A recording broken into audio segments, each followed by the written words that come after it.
आके महापुरखों का सत्कार करके कोल बह के वो तो नहीं खैर कुछ भी बोल सके, रोई गई बीबी। महापुरुषों ने थोड़ा ख्याल किया, कहते ये बीबी रोंदी क्यों है, रोई गई बीबी। तो उस वेले फिर ये दर्दनाक कहानी संतां नूं सुनाई महाराज जी। थोड़ा ख्याल किया, इन्हां दे चार बच्चे क्यों है, इन्हां दे शरीक ने चारे बच्चों का कतल कर दिता। ये दर्दनाक कहानी संतां नूं सुनाई महाराज जी। थोड़ा ख्याल किया, इन्हां दे बड़े हैरान हो के, क्योंकि साधु का हिरदा बड़ा दयावान, इन्हां दे शरीक ने चारे बच्चों का कतल कर दिता। इतना तो संतां ने नेत्र बंद कर दिए। थोड़ा चिर उस अवस्था च मां रो रही है तो अखां चों हंझू त्रै पट्टे करे ते कोल खड़ा प्रेमी कहंदा है, महाराज जी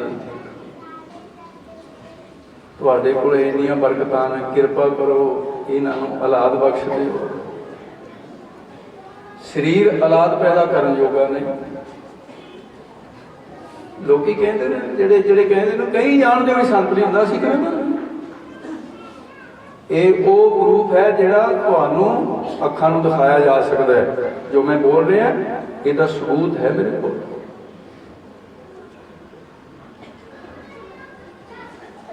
ते महापुरुष थोड़ा चिर तक नहीं होए, फिर उन्होंने दृष्टि करके ना बीबी वाल कहते बीबा रो ना। 4 बार वाहिगुरु शब्द कहा संतां ने, कोई वचन नहीं किया। वाहिगुरु सिर ते हाथ मारे, वाहिगुरु वाहिगुरु वाहिगुरु वाहिगुरु 4 बार। जेड़ी उम्र एक बच्चा नहीं हो सकता, उस बीबी के 4 बच्चे ने इंग्लैंड जाके देख सकते। 4 बच्चे होए, चारे कायम। रब जी वसै साध की रस।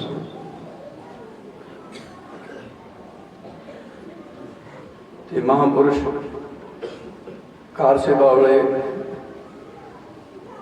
बाबा चरण सिंह जी 1.5 साल का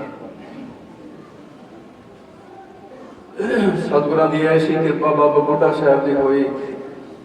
सेवा ते सिमरन, क्योंकि कार सेवा वाले महापुरुषों के विच सेवा ते सिमरन की तो जिवें कहंदी है भी समुद्र की तरह लहरां चल रही। मैं थोड़े जे दिन होए मैनू बाबा हरबंस सिंह जी दिल्ली वालियां दा हुण पता लग्या कि वो 12:13 से उठा करते सन हर रोज। 12:13, 14 मिनट नहीं होने दिता। 5 घंटे एकांत विच जिहड़ा हर रोज सिमरन का पहरा से बाबा हरबंस सिंह, जिहड़ा कि उन्होंने बाहर पब्लिसिटी नहीं होने दी ते आसन तो उत्थे एक बूहे ते नहीं जान दी है गल कि बाबा हरबंस सिंह इन्ना जप करदा, संजम ही इन्ना कीता। ये हुण निकली है। प्रेमी उन्होंने मिलिया, उन्हें उन्होंने वस्त्र भी साम के रखे, चलो भावना होंगी है। ते बाबा चरण सिंह जी महापुरुष ते एक नास्तिक बंदा वो गल्लां करदा है, कहंदा कि शब्द भी उहदा बड़ा अपमानजनक सी। कहंदा ये साधरियां दे कोल इकट्ठ बड़ा हुंदा है, जिथे कोई साधना बहदे उत्थे लोग बड़े इकट्ठे कर लेंदे है। तर्कशील नास्तिक बंदा, नास्तिकां दा भी समझ लो लाणेदारी होना है। वो कोल बैठा सी भाई एक, वो कहता भी देख सारे एक सार नहीं होंगे, पखंडी होणगे उन्होंने कही जा तू तो सारे, कहता कोई भी नहीं आई। कहता भी ये किवें मंनदी कोई भी नहीं आ। महापुरुष किड्डे वड्डे ने, कहता बाबा चल सिंह नाल, कहता चलो कोई नहीं तेरे संत नूं देख रहे हैं। उन्हें एक जोड़ी तैयार की, उन्होंने सिखा दिता। नाल प्रेमी चले गया, उत्थे बैठा है कि जाके संतां नूं कहो भी बीबी दे औलाद नहीं है। वो बाबे किते बड़े खुशी दे विच बैठे सन।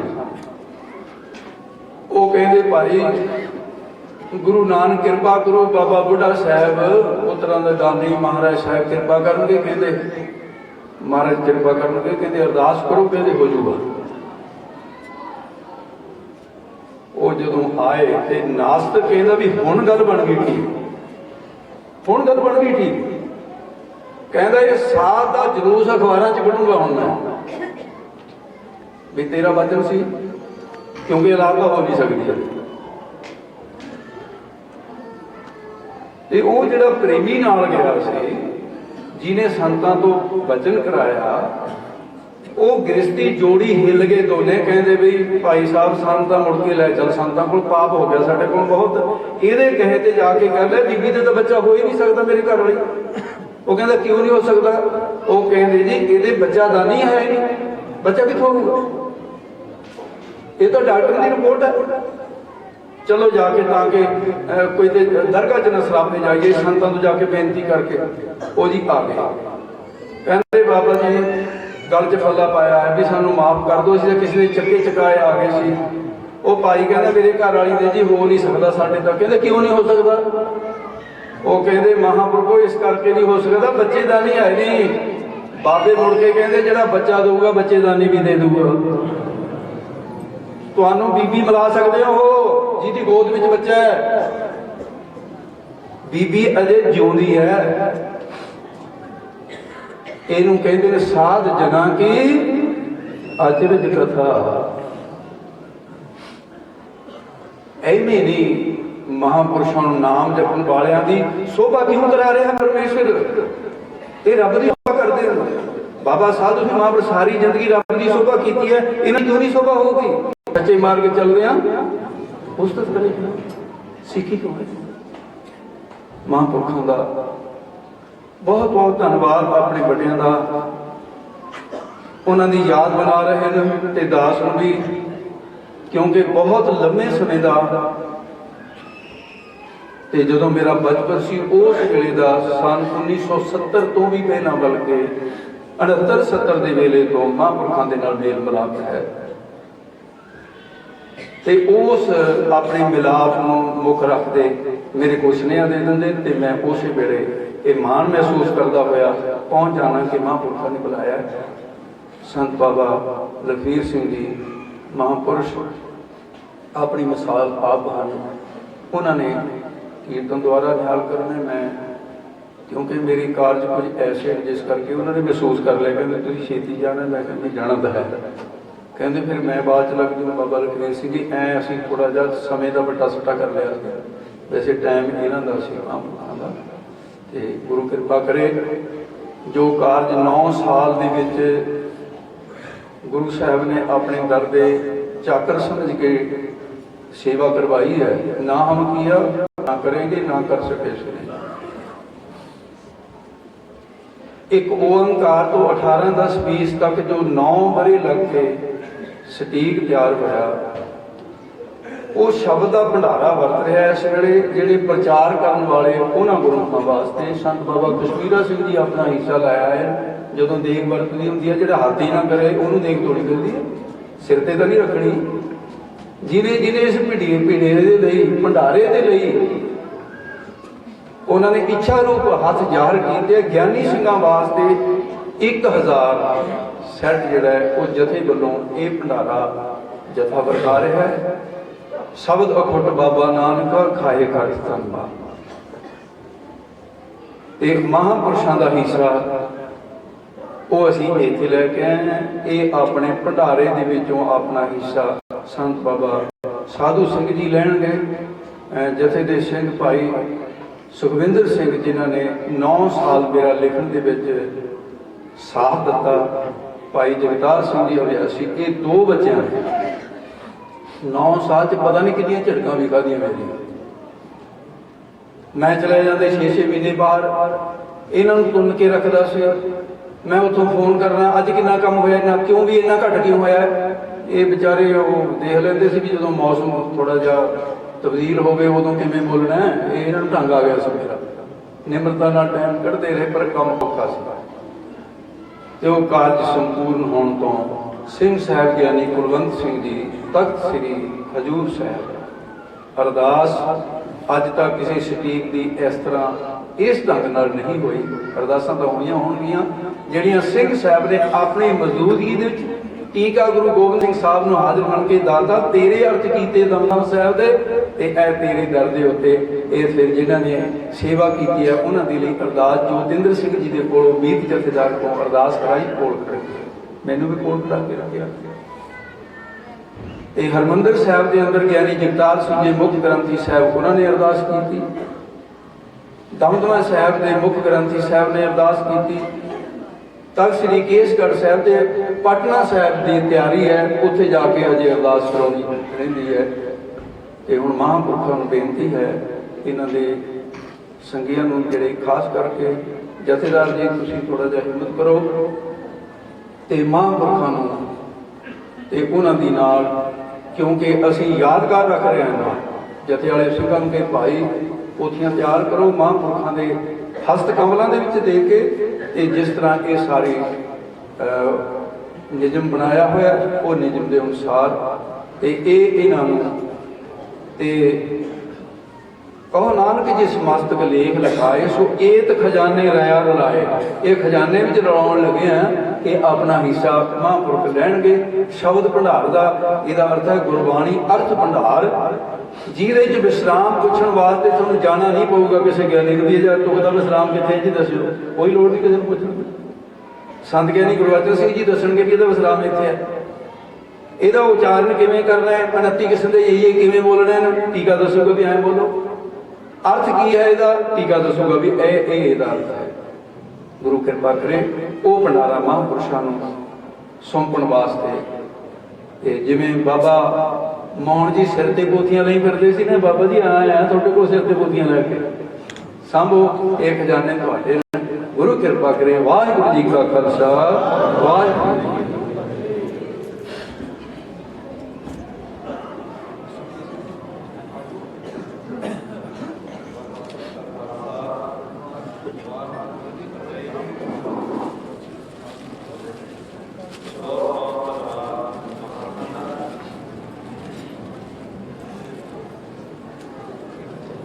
इधर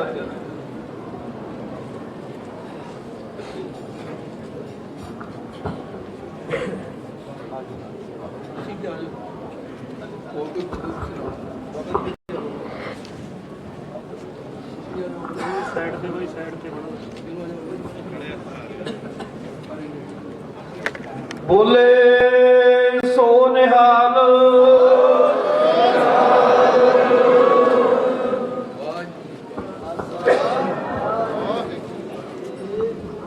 वाहिगुरु जी का खालसा वाहिगुरु जी की फतेह।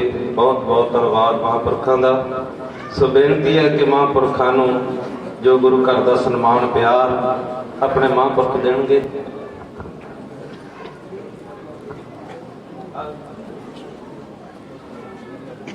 बोले सो निहाल। सवाओ बेनती है कि हुण सिख पंथ के महान विद्वान जिन्होंने आपां टीवी राही तकरीबन फेसबुक ते हर रोज़ इन्हां दे वचन सुनते रहने आ।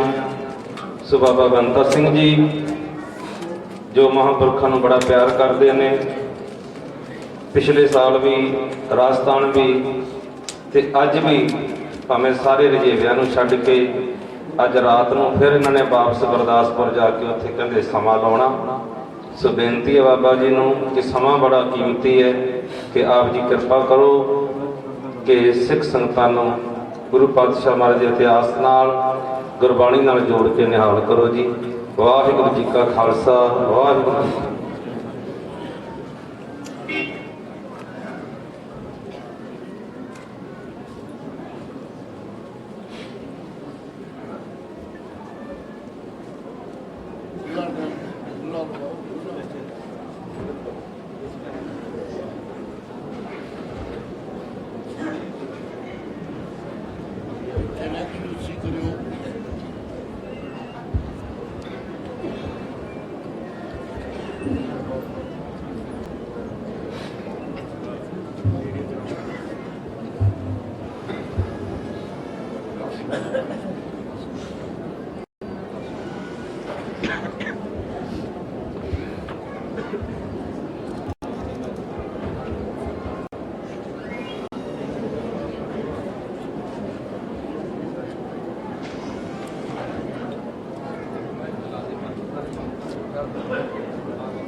गगन दुमामा बजयो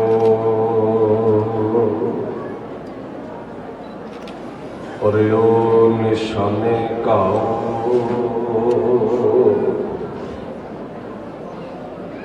खेत जो मांडे सूरमा अब चूजन को दाओ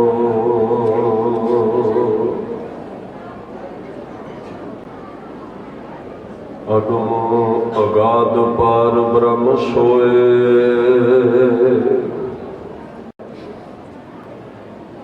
जो जो कहे सो मुक्ता होए सुन बीता नानक बिनवंता साधु जना की अचरज कथा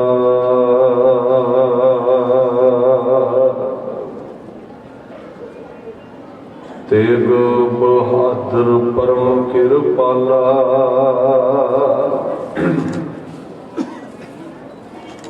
श्री गुरु गोबिंद सिंह बेसाला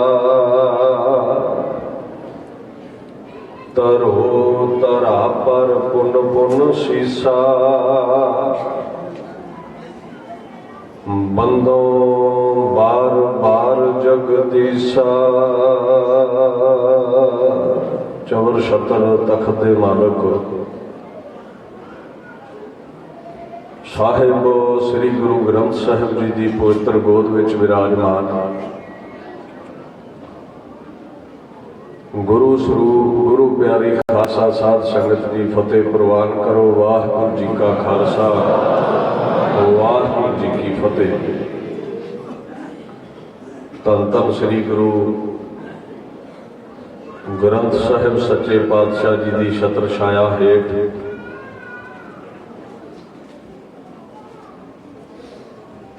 राड़ा साहिब संप्रदाय के महापुरुष संत बाबा साधु सिंह जी हुणा वालों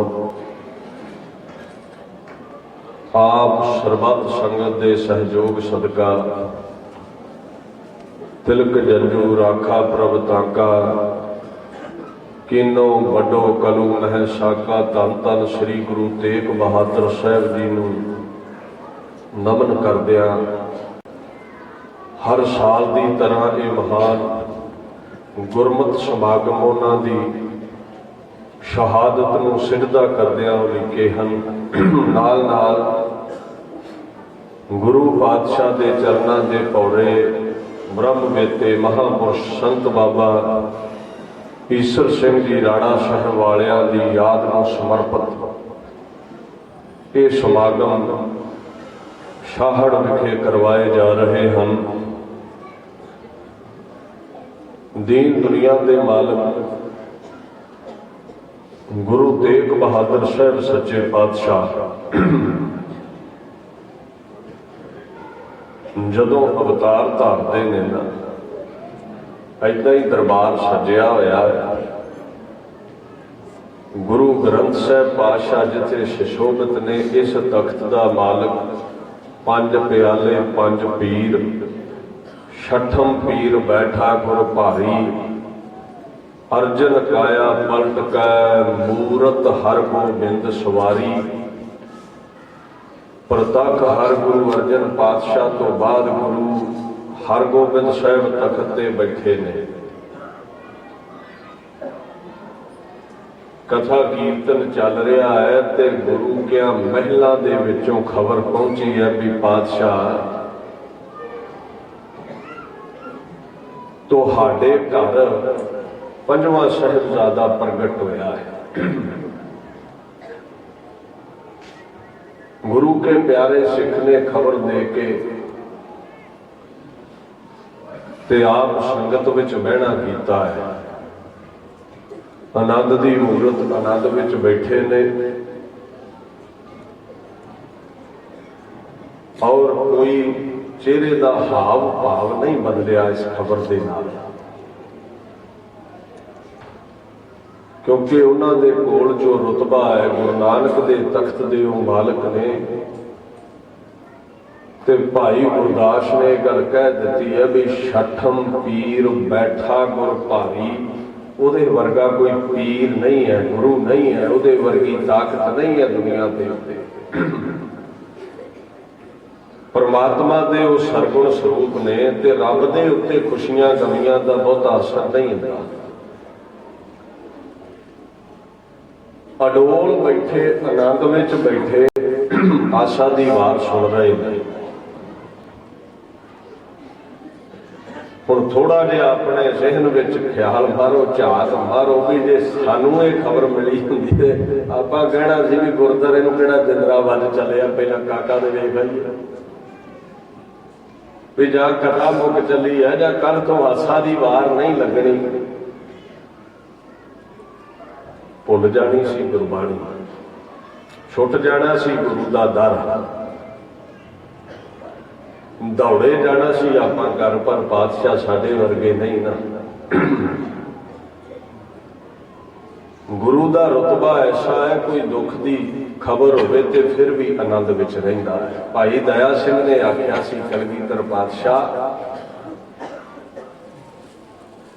देखो लखां फौजां चढ़ के आ रही ने, दो साहिबजादे विछड़ गए ने, माता गुजर कौर जी विछड़ गए ने, पातशाह साडी मां साहिब कौर माता सुंदर कौर विछड़ गई है, ते तुसीं चमकौर दी गढ़ी विच कदम पाए ने, इन्ना कुछ गवा के भी तुहाडे चेहरे दे उत्ते कोई गिला नहीं है, शिकवा नहीं है। ये किवें संभव है, ये किवें हो सकता है? कोई कीमती लाल गवाच जावे, कोई सोने का हार गवाच जावे, कोई छोटी मोटी रकम गवाच जावे, बंदा गमियां में लह जाता है। और जो लगते जिगर बाबा जोरावर सिंह ते बाबा फतेह सिंह ने बच्चों वाले जानते ने भी बच्चों के बराबर दुनिया का कोई हीरा नहीं तुल सकता, कोई कीमत नहीं तुल सकती। बंदा अपने परिवार नालों वध के किसी नाल मोह नहीं करता, बंदे लई अपना परिवार ही सब तो कीमती है। तुहाडे एडे कीमती लाल गवाच गए ने, परिवार गवाच गया है, तुहाडे चेहरे ते कोई गमी नहीं है। यही आनंद ये सिंह कहते ने, तुहाडे चेहरे ते असीं तकिया सी जदों बाबा अजीत सिंह दा जन्म होया सी, जदों बाबा जुझार सिंह, बाबा जोरावर सिंह, बाबा फतेह सिंह दा जन्म होया सी। पातशाह जन्म के समय भी यही आनंद सी, अज दो नहीं रहे थे अज फिर वही आनंद है। असीं पहरा दिते हाँ ते तुसीं आराम कर लो अटारी ते चढ़ के। हुण असीं सोचांगे भी ऐसी गम दी घड़ी विच गुरु टुट गया होवे, गुरु तंबू विच बैठ के वैराग कर रहा होगा, अखां चों मोती डिग रहे होंगे भी मेरे लाल नहीं रहे। कमाल की गल उस आलम ने लिखी है, कहता देखा तो वहां बैठे हैं गर्दन को झुकाकर गोविंद भी, शाबाश हुए खेमे में जाकर। देखा तो वहां बैठे हैं गर्दन को झुकाकर, चौकड़ा लगा है ते अपनी मुबारक गर्दन झुका के बैठे। कवि कहता थोड़ा जिहा मैं नीवा होके तक्का भी शायद ये दुख बड़ा है, शायद अज टुट गए ने कलगीधर, शायद अखां चो रही ने कलगीधर दियां। कहते जदों चेहरे वाल तकिया ते जेड़े बुल सी ना पातशाह दे कोमल जे बुल, गुलाब दियां पत्तियां वर्गे बुल थोड़े थोड़े हिल रहे ने ते विचों कोई वचन निकल रहा है। ते जदों कन करके नेड़े सुनिए भी की कहते हैं, गोबिंद भी शाबाश हुए खेमे में जाकर, देखा तो वहां बैठे हैं गर्दन को झुकाकर। ध्यान दो नाल नहीं रहे, परिवार नहीं रहा, नंदा दी पूरी उजड़ गई है, घर बार उजड़ गया है।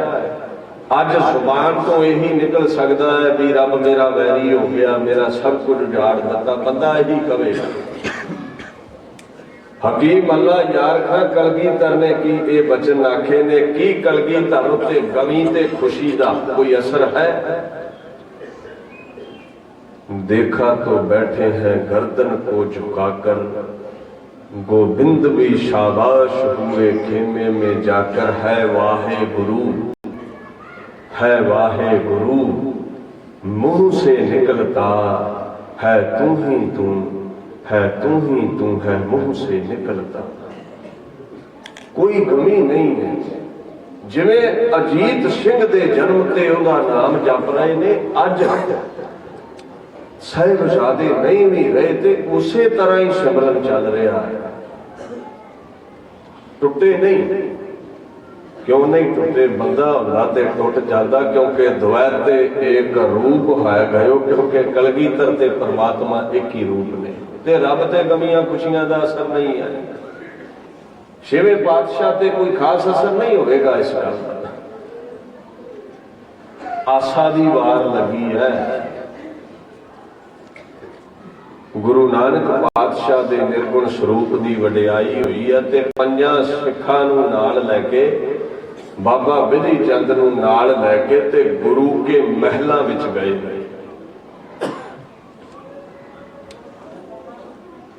दसां पातशाहियां चों केवल गुरु तेग बहादुर साहिब दा अवतार अमृतसर होंदा है, गुरु के महलां विच हुंदा है। और इस गल का ख्याल रखियो भी बचपन में 9 साल के करीब तिलक जंजू की रखिया करने वाला अमृतसर रहा है। दीन दुनिया का मालक अमृतसर रहना किया है उसने। 1678 संमत दे विच बादशाह प्रकाश धारदे ने इस दुनिया ते आउंदे ने वैसाख वधी पंजवीं है। और ये विक्रमी सन विच एक बार आवेगी, ईसवी विच भावें 2 बार आ जाए तो सानू पूछां चुक के उन्हां तर्कवादियों के पिछे नहीं दौड़ना चाहिए जिहड़े अजकल गुरु गोबिंद सिंह पातशाह दे प्रकाश दिहाड़े का खंडन करने ते लगे ने। वो एक नवीं गल करते हैं, पता की कहते हैं? कहते ने भी गुरु गोबिंद सिंह का प्रकाश दिहाड़ा पिछले समय तो कई बार साल विच 2 बार आ रहा है। इस साल विच की है जी 5 जनवरी नूं मनाया सी, हुण 25 दसंबर नूं आ गया है। असीं उत्थे पिछे चल पे भी ते ठीक है। 2018 च ते आउणा ही नहीं है, 17 में ही 2 बार आ गया। भुलेखा पै गया, टपला खा गए, धोखे विच आ गए ते राय दी गई भी फिक्स कर दिओ 5 जनवरी नूं, छड्ड दिओ विक्रमी कैलेंडर। एक कामरेड ने एक कैलेंडर बनाया है, नाम उहदा रख दिता नानक शाही, मोहर ला दी है, असीं मोहरों गुमराह हो जाने हैं। और 2003 विच ये कैलेंडर लागू किया है। ये पता नहीं नानक शाही कैलेंडर क्यों है, ना तो गुरु नानक साहब के प्रकाश तो शुरू होंदा ते ना अकाल चलाने, ना खालसा पंथ के साजना दिवस तो ही शुरू होंदा है, ना कलगीधर पातशाह के अवतार दिहाड़े तो ही शुरू होंदा है। ईसवी नाल रल मिल के कैलेंडर बनाया ते नाम नानक शाही है। ਕਹਿੰਦੇ ਵੀ 5 ਜਨਵਰੀ ਨੂੰ ਪੱਕਾ ਫਿਕਸ ਕਰ ਦਿਓ। ਥੋੜਾ ਜਿਹਾ ਧਿਆਨ ਦਿਓ। ਗੁਰੂ ਗ੍ਰੰਥ ਸਾਹਿਬ ਤੋਂ ਲੈ ਕੇ ਦਸਮ ਗ੍ਰੰਥ ਤੇ ਸਾਡੇ ਜਿੰਨੇ ਵੀ ਇਤਿਹਾਸਿਕ ਗ੍ਰੰਥ ਨੇ, ਸੂਰਜ ਪ੍ਰਕਾਸ਼, ਮਹਿਮਾ ਪ੍ਰਕਾਸ਼, ਪੰਥ ਪ੍ਰਕਾਸ਼, ਮਹਾਨ ਕੋਸ਼, ਜੋ ਕੁਝ ਵੀ ਹੈ ਉਹਦੇ ਵਿੱਚ ਬਿਕਰਮੀ ਸੰਮਤ ਦਾ ਲਿਖਿਆ। ਅੱਛਾ, ਤੁਸੀਂ ਸਾਰੀਆਂ ਡੇਟਾ ਫਿਕਸ ਕਰਦੇ ਹੋ ਈਸਵੀ ਦੇ ਅਨੁਸਾਰ, ਹੋਵੇਗਾ ਕੀ? ਪਹਿਲਾਂ ਤੇ ਮੈਂ ਇਹ ਸਵਾਲ ਕਰਦਾ ਹੈ ਵੀ ਜਦੋਂ ਤੁਹਾਨੂੰ ਬੱਚਿਆਂ ਨੇ ਪੁੱਛਿਆ ਵੀ ਤੁਸੀਂ 5 ਜਨਵਰੀ ਫਿਕਸ ਕਰ ਦਿੱਤਾ ਹੈ ਕਲਗੀਧਰ ਦਾ ਪ੍ਰਕਾਸ਼ ਦਿਹਾੜਾ, ਕੀ ਕਲਗੀਧਰ ਪਾਤਸ਼ਾਹ 5 ਜਨਵਰੀ ਨੂੰ ਪ੍ਰਕਾਸ਼ ਧਾਰਦੇ ਨੇ? ਪਿਛਲੇ ਸਮੇਂ ਵਿੱਚ ਆ ਜਾਓ, ਜੋ ਇਤਿਹਾਸ ਵਿੱਚ ਲਿਖਿਆ ਹੈ, ਇਤਿਹਾਸ 'ਚ ਤੇ ਆਉਂਦਾ ਹੈ ਪੋਹ ਸੁਦੀ 7ਵੀਂ ਨੂੰ ਅਵਤਾਰ ਧਾਰਿਆ। ਪਹਿਲੀ ਗੱਲ ਤੇ ਇਹ, ਕੀ 5 ਜਨਵਰੀ ਉਦੋਂ ਮੌਜੂਦ ਸੀ? ਕੀ ਈਸਵੀ ਕੈਲੰਡਰ ਸਾਡੇ ਦੇਸ਼ 'ਚ ਮੌਜੂਦ ਸੀ ਵੀ ਅਸੀਂ ਉਹਨੂੰ ਮੰਨੀਏ? ਜਦੋਂ ਡੇਟ ਫਿਕਸ ਕਰ ਦਿੱਤੀ, ਕੱਲ ਨੂੰ ਕੋਈ ਕਥਾਕਾਰ ਮੇਰੇ ਵਰਗਾ ਨਾ ਚੀਜ਼ ਸਟੇਜ ਤੇ ਬੈਠ ਕੇ 50 ਸਾਲ ਬਾਅਦ ਕੋਈ ਵਿਦਵਾਨ ਬੱਚਿਆਂ ਨੂੰ ਉਪਦੇਸ਼ ਕਰ ਰਿਹਾ ਹੋਵੇ ਵੀ ਵੇਖੋ ਪੋਹ ਸੁਦੀ 7ਵੀਂ ਨੂੰ ਕਲਗੀਧਰ ਦਾ ਪ੍ਰਕਾਸ਼ ਦਿਹਾੜਾ ਹੈ, ਉਹਨਾਂ ਕਹਿਣਾ ਜਾ ਬਾਬਾ ਕੁਫਰ ਤੋਲੀ ਜਾਣਾ, 50 ਸਾਲਾਂ ਤੋਂ ਤੇ ਅਸੀਂ 5 ਜਨਵਰੀ ਮਨਾ ਰਹੇ ਹਾਂ, ਤੂੰ ਵੀ ਝੂਠਾ ਤੇ ਤੇਰਾ ਇਤਿਹਾਸ ਵੀ ਝੂਠਾ। ਜਦੋਂ ਡੇਟਾ ਫਿਕਸ ਕਰ ਦਿੱਤੀਆਂ, ਫਿਰ ਜੋ ਕਾਗਜ਼ਾਂ ਦੇ ਵਿੱਚ ਹੈ, ਜੋ ਇਤਿਹਾਸ ਦੇ ਵਿੱਚ ਹੈ, ਉਹਦੀ ਤੇ ਤਵੱਜੋ ਨਾ ਰਹਿ ਗਈ। ਇੱਕੇ ਹੀ ਇਸ ਕੈਲੰਡਰ ਦੇ ਵਾਰ ਨਾਲ ਗੁਰੂ ਗ੍ਰੰਥ ਸਾਹਿਬ ਦੀ ਬਾਣੀ ਵੀ ਖੰਡਿਤ, ਦਸਮ ਬਾਣੀ ਵੀ ਖੰਡਿਤ, ਕਿਉਂਕਿ ਵਾਰ-ਵਾਰ ਆ ਰਿਹਾ ਸੰਮਤ 17 ਸਹਿਸ ਭਣਿਜੈ ਅਰਧ ਸਹਿਸ ਪੁੰਤੀਨ ਕਹਿਜੈ। ਦਸਮ ਬਾਣੀ ਨੇ ਬਿਕਰਮੀ ਨੂੰ ਮੰਨਿਆ। ਹੁਣ ਇੱਥੇ ਤਰਕ ਖੜਾ ਹੋ ਗਿਆ, ਅਸੀਂ ਤੇ ਜੀ ਸ਼ਬਦ ਗੁਰੂ ਨੂੰ ਮੰਨਦੇ ਆ। ਜੇ ਤੇ ਸ਼ਬਦ ਗੁਰੂ ਨੇ ਬਿਕਰਮੀ ਨੂੰ ਮੰਨਿਆ ਤੇ ਅਸੀਂ ਮੰਨਾਂਗੇ। ਆਓ ਸ਼ਬਦ ਗੁਰੂ ਨੂੰ ਪੁੱਛੀਏ ਵੀ ਤੂੰ ਈਸਵੀ ਕੈਲੰਡਰ ਨੂੰ ਮੰਨਦਾ ਹੈ? ਗੁਰੂ ਨਾਨਕ ਪਾਤਸ਼ਾਹ ਨੇ ਜਨੇਊ ਨਹੀਂ ਪਾਇਆ। ਅਸੀਂ ਸਨਾਤਨ ਹਿੰਦੂ ਧਰਮ ਨਾਲੋਂ ਵੱਖ ਹੋ ਕੇ ਸਿੱਖ ਬਣ ਗਏ। ਜਦੋਂ ਦਾ ਹੀ ਰੌਲਾ ਹੈ ਨਾ ਸਾਰਾ, ਪੰਡਤ ਕਹਿੰਦਾ ਪਾਉਣਾ ਹੈ ਤੇ ਸਾਡਾ ਬਾਪੂ ਕਹਿੰਦਾ ਮੈਂ ਪਾਉਣਾ ਨਹੀਂ। ਨਾ ਹਮ ਹਿੰਦੂ ਨਾ ਮੁਸਲਮਾਨ, ਨਾ ਅਸੀਂ ਕਲਮਾ ਪੜ੍ਹਨਾ, ਨਾ ਅਸੀਂ ਜਨੇਊ ਪਾਉਣਾ ਹੈ। ਅਸੀਂ ਤੇ ਕੇਵਲ ਇੱਕ ਅਕਾਲ ਦੇ ਪੁਜਾਰੀ ਹਾਂ, ਕਰੇਤ ਨੂੰ ਨਹੀਂ ਮੰਨਦੇ, ਕਰਤੇ ਨੂੰ ਨਹੀਂ। ਗੁਰੂ ਨਾਨਕ ਸਾਹਿਬ ਨੇ ਸਿੱਖ ਜਗਤ ਦਾ ਆਗਾਜ਼ ਕਰ ਦਿੱਤਾ, ਜਨੇਊ ਨਹੀਂ ਪਾਇਆ। ਹੁਣ ਕਹਿੰਦੇ ਨੇ ਵੀ ਜੇ ਬਿਕਰਮੀ ਕੈਲੰਡਰ ਨੂੰ ਮੰਨਦੇ ਹੋ ਤੇ ਤੁਸੀਂ ਹਿੰਦੂ ਹੋ, ਤੇ ਜੇ ਉਸ ਕਾਮਰੇਡ ਦੇ ਕੈਲੰਡਰ ਨੂੰ ਜਿਹਦਾ ਨਾਮ ਨਾਨਕਸ਼ਾਹੀ ਹੈ ਉਹ ਵਰਤਿਆ ਗਿਆ ਸਾਨੂੰ ਗੁੰਮਰਾਹ ਕਰਨ ਲਈ, ਹਜੇ ਕਿ ਨਾਨਕ ਦੇ ਨਾਲ, ਨਾਨਕ ਨਿਰੰਕਾਰੀ ਨਾਲ ਉਹਦਾ ਕੋਈ ਨਾਤਾ ਨਹੀਂ ਹੈ। ਨਾ ਮਹਾਰਾਜ ਦੇ ਪ੍ਰਕਾਸ਼ ਤੋਂ ਸ਼ੁਰੂ ਹੋਵੇ, ਨਾ ਅਕਾਲ ਚਲਾਣੇ ਤੋਂ ਸ਼ੁਰੂ ਹੋਵੇ, ਤੇ ਨਾਨਕਸ਼ਾਹੀ ਕਾਹਦਾ ਹੋ ਗਿਆ? ਥੋੜਾ ਧਿਆਨ ਦਿਓ। ਘੰਟਿਆਂ ਦੇ ਵਿੱਚ ਸਾਡੇ ਜਨੇਊ ਮੌਜ ਆਇਆ, ਅਸੀਂ ਸਿੱਖ ਬਣ ਗਏ। ਸਿੱਖ ਜਗਤ ਦਾ ਆਗਾਜ਼ ਹੋ ਗਿਆ, ਸ਼ੁਰੂ ਹੈ ਜ਼ਮੀਨ ਉੱਤੇ। ਤੇ ਜੇ ਜਨੇਊ ਦੇ ਨਾਂ ਪਾਇਆ ਹੀ ਸਿੱਖ ਧਰਮ ਦਾ ਆਗਾਜ਼ ਹੋਇਆ ਹੈ, ਤੇ ਬਿਕਰਮੀ ਕੈਲੰਡਰ ਨੂੰ ਮੰਨਿਆ, ਅਸੀਂ ਹਿੰਦੂ ਹੀ ਰਹਿਣਾ ਸੀ। ਤੇ ਕਮ ਸੇ ਕਮ ਸਾਨੂੰ ਜਿਸ ਦਿਨ ਜਨੇਊ ਦੀ ਮਨਾਹੀ ਕੀਤੀ ਹੈ,